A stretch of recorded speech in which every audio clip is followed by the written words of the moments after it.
আসসালামু আলাইকুম, কেমন আছেন সবাই? আশা করি সবাই ভালো আছেন। আজকে আমি 5 পাউন্ডের মোল্ডে একটি কেক বেক করেছি, আর এটা ছিল 4 পাউন্ডের কেক। মানে 3 পাউন্ডের অর্ডার ছিল আর 1 পাউন্ড আমি নিজে থেকে দিয়েছি, যা কারণ আমার মেয়ের ক্লাস পার্টি ছিল, আমার ছোট মেয়ের।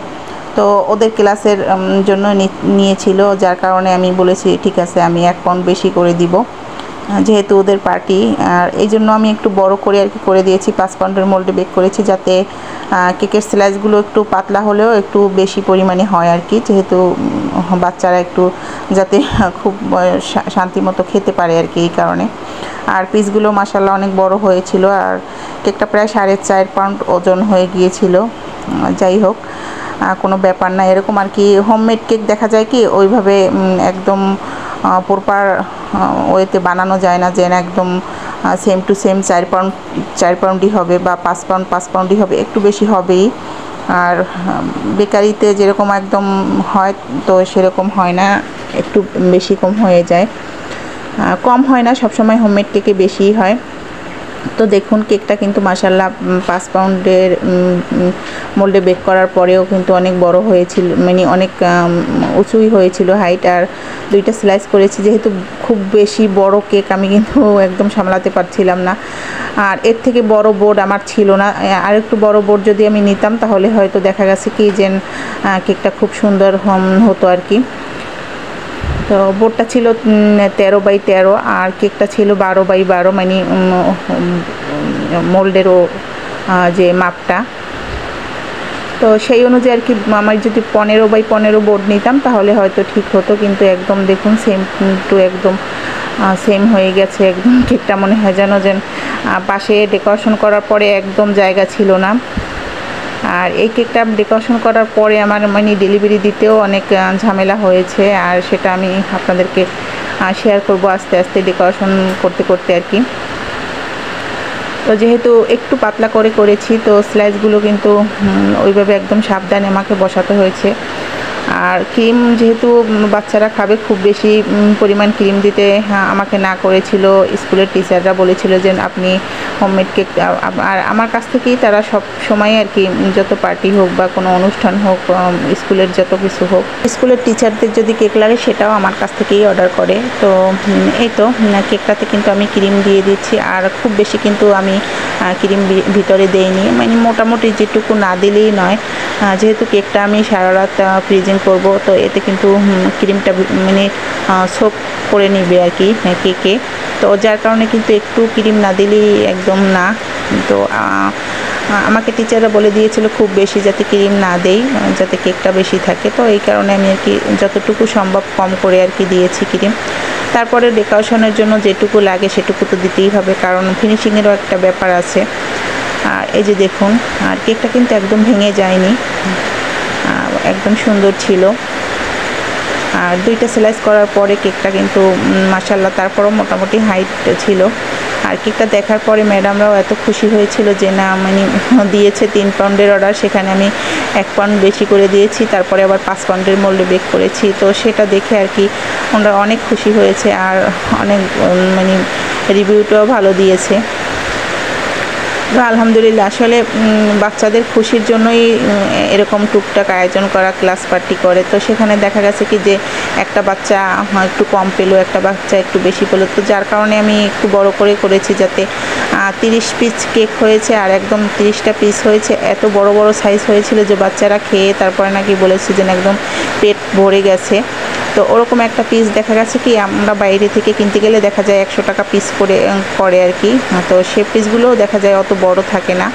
তো আলহামদুলিল্লাহ, এতেই আমি আসলে খুশি যে খুব ভালো একটা রিভিউ দিয়েছে, আর বাচ্চারাও খেয়ে খুশি হয়েছে, আর এই জন্য আমার জন্য দোয়াও করবে।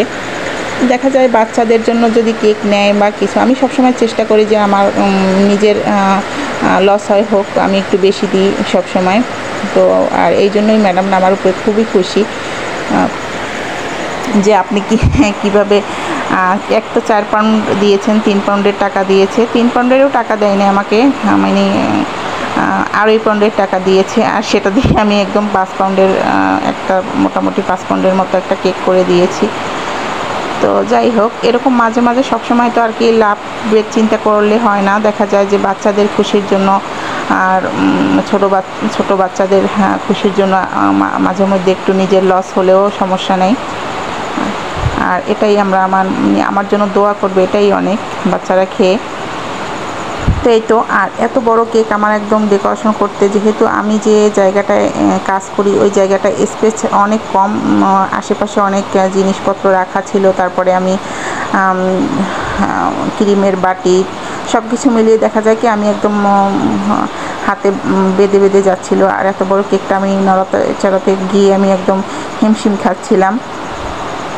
আর টার্ন টেবিলটা খুব সাবধানে ঘোরাতে হচ্ছিল, যে আবার না পড়ে যায় বা কোনো কিছু বেঁধে নষ্ট হয়ে যায় ক্রিম। তো সব মিলিয়ে আমি আর কি কেকের ফিনিশিং টানতেই আমার একদম প্রায় আধা ঘন্টার বেশি চলে গিয়েছিল, যে শুধু ফিনিশিংয়ের কারণে। কারণ এত বড় কেক কিন্তু খুব ভালো একটা ফিনিশিং দেওয়া যায় না, জিগজ্যাগ ডিজাইন করলে দেখা যায় ভালো হয়। তো প্রথমে চাচ্ছিলাম যে আমি একটু ফিনিশিং দিব, কিন্তু পরে দেখি যে না, ফিনিশিং দেওয়া যাবে না, যতই চেষ্টা করি খুব ভালো একটা ফিনিশিং আসবে না। আর এই কেকটা ডেলিভারি দিতেও আমার আর কি একদম অনেক হ্যাসেল পোহাতে হয়েছে, কারণ যেহেতু ছোট বাচ্চারা ওরাই কেকটা নিতে আসবে কথা ছিল, কিন্তু প্রথমে কথা ছিল যে ছোট ছোট 2টা করে দিতে। তো আমি চিন্তা করলাম ছোট ছোট 2টা করে দিলে দেখা যায় 2 রকম ডিজাইন হবে, বাচ্চাদের মনে হবে যে ওরটা ভালো আমারটা খারাপ, তো এরকম হতে পারে। এই কারণে কিন্তু আমি তাদেরকে বলেছিলাম যে একটা বড় সাইজের কেক নেন। আর এই কেকটা আমি একদম নিজের হাতে করে আমি ডেলিভারি দিয়েছি।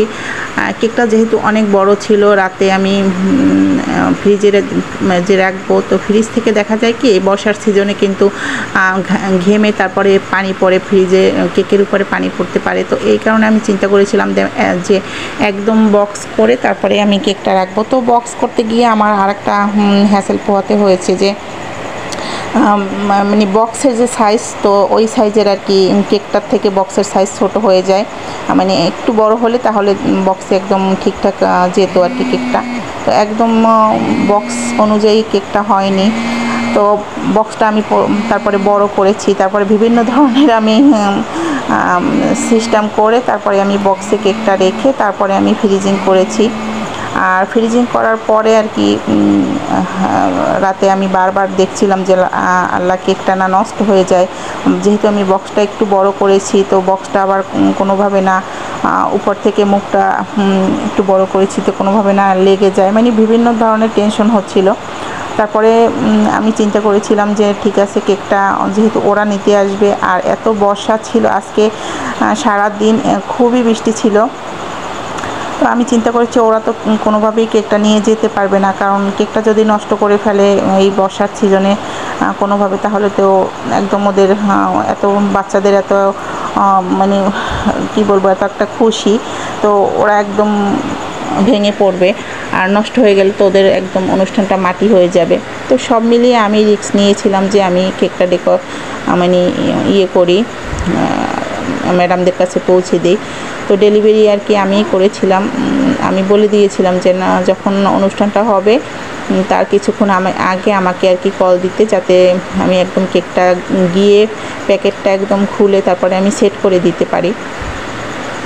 তো সেটাই করেছিলাম। আমাকে ফোন করে বলা হয়েছিল যে মানে আমাকে ভাবি ডাকে সবাই ম্যাডামরা, তো ভাবি আপনি কি আসতে পারবেন? তো আমি বলেছিলাম ঠিক আছে। আমি যেহেতু বর্ষার সিজন, আমি এই জন্য গোসলও করিনি, যে বৃষ্টিতে ভিজতে হবে আমাকে, আর কেকটা নিয়ে তো আমি ছাতি ধরে যেতেও পারবো না, তো এই জন্য আমি গোসল না করে বসেছিলাম।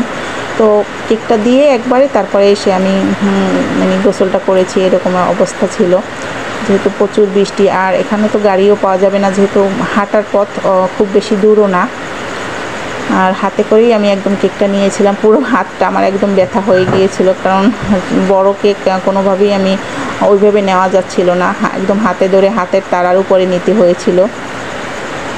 তো যাই হোক, তারপরে এখানে কিন্তু আমি অনেম নজেল আর 6B নজেল, মানে 195 নজেল আর অনেম নজেল দিয়ে কাজটা করেছি, ফুলগুলো করেছি।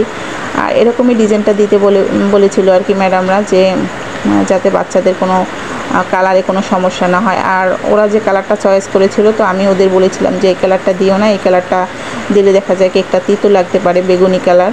তো এটা আমি আর কি সবসময়ই কাস্টমারকে বলে দিই, আমার সব মানে কাস্টমারকে, যে যখন কালার চয়েস করে তারা, যে খুব বেশি কালারে কিন্তু এই সমস্যা হতে পারে, বা এই কালারটায় কিন্তু এই সমস্যা হতে পারে। তো এটা ছিল মিষ্টি কালার, আর মিষ্টি কালার কখনোই তিতা লাগে না আমার কাছে। আমি যে কালারটা ইউজ করি, বা রেড কালারও আমার কাছে মানে তিতা লাগে না। কিন্তু এখানে যে মিষ্টি কালারটা আর কি দেখাচ্ছে, এর থেকেও কিন্তু কালারটা হালকা ছিল আর কি, ক্যামেরায় একটু বেশি গাঢ় দেখাচ্ছে। আর এই কারণে আর কি এরকমই করে দিয়েছি, যেহেতু বাচ্চাদের কেক সবসময় আমি চেষ্টা করি যে হালকা কালারের ভিতরে রাখতে। ওরা তো ক্রিমটাই পছন্দ করে, ক্রিমটাই যদি না খেতে পারে তাহলে আর কি আনন্দটাই তো মাটি হয়ে যাবে, বা কেকটা খেয়ে ওরা খুব বেশি মানে মজা পাবে না। তো তারপর যেটা লিখতে বলেছিল সেটা লিখে দিয়েছি। আর লেখাটা কিন্তু আসলে ক্যামেরার মানে উপরে, ক্যামেরার সামনে লিখতে কিন্তু দেখা যায় কি একটু আনইজি লাগে, বা ক্যামেরার চালু অবস্থায় লিখতে। আর আমরা যেভাবে লিখি আর কি, সেটা দেখা যায় একটু যদি নষ্ট হয়ে যায়, এদিক ওদিক হয়ে যায়, কেকের উপরে লেখা আমার কাছে মনে হয় যেন থেকে সমুদ্র পার হওয়া একই রকম একটা কষ্ট আর কি। তো যাই হোক, আগের থেকে একটু মানে ভালো লিখতে পারি। আগে তো একদমই লিখতে পারতাম না, কেকের উপরে লিখতে গেলে একদম এলোমেলো হয়ে যেত। তো এই তো ছিল কেকের ফাইনাল লুক। আর কেমন হয়েছে অবশ্যই আমাকে জানাবেন, ভালো লাগলে অবশ্যই আমার পাশে থাকবেন। আর কেকটা কিন্তু মাশাআল্লাহ দেখতে খুবই ভালো লেগেছিল, আর সবাই দেখে এত খুশি হয়েছিল যে 5 পাউন্ডের মধ্যে একটা কেক দিয়েছেন।